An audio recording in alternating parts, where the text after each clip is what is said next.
Okay, going to look at stretching and compressing parent functions. Stretching and compressing a parent function occurs when it's multiplied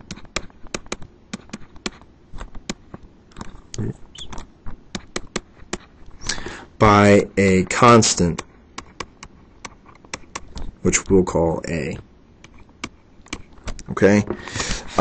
Using function notation, if f of x is our parent function and g of x equals a times some f of x, and the absolute value of a is greater than 1.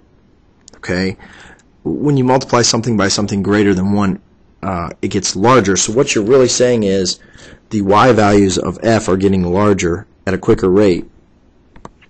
Then g of x is the graph of f of x stretched vertically by a factor of a. Okay?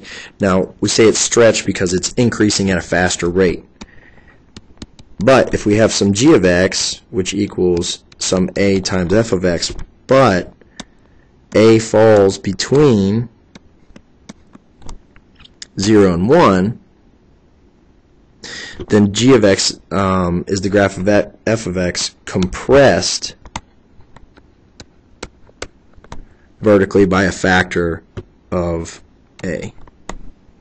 Okay? Now let's just take a look at this quickly here. Hopefully this will make sense.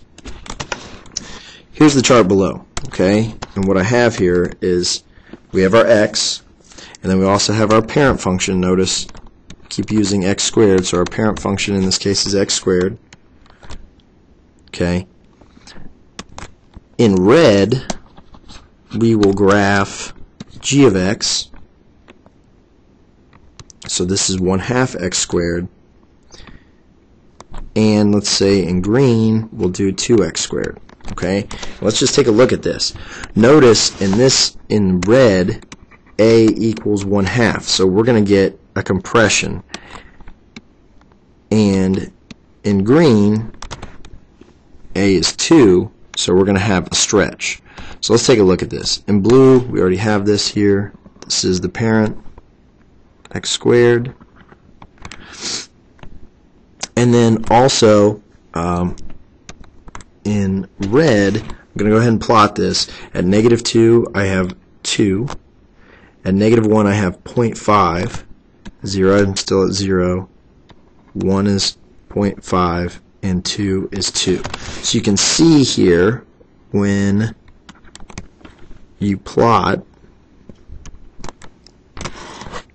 1/2 x squared, it's squished vertically. Okay, compressed vertically. But when I plot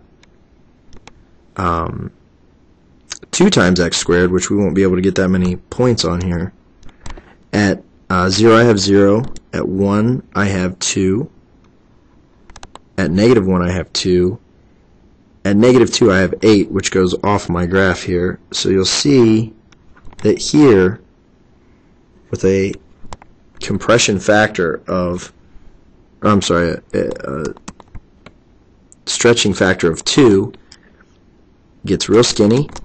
Here a equals 1/2, and then on the parent a actually equals 1. So you can see how stretching that affects us. Now, quickly,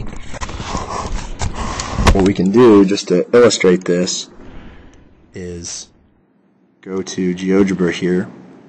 I'm going to pull up our parent function, which was just x squared. Okay, we're going to make a little slider here, and we're going to set our slider between 0 and 3. Okay, and then what I can do is I can say, alright, I'm going to pull up x squared, but I'm going to change it here quickly, and I'm just going to say, let's make it a, whatever I set as a on the slider, times x squared. Okay? Now watch what happens. If I take this a and I start sliding it, and I get higher here. Notice as I get to closer to 2, it's getting skinnier and skinnier. It's getting stretched. So when I slide that a, what that's showing me is now I have 3 times x squared. Notice how skinny it is. If I go backwards, back to 1, here's 1. That's my parent function. If I go below 1, notice it gets compressed. If I go to 0, it'll just be a horizontal line because it'll be 0 times x squared. But there we go. Okay? You can kind of see how that works. That's it for stretches and compressions.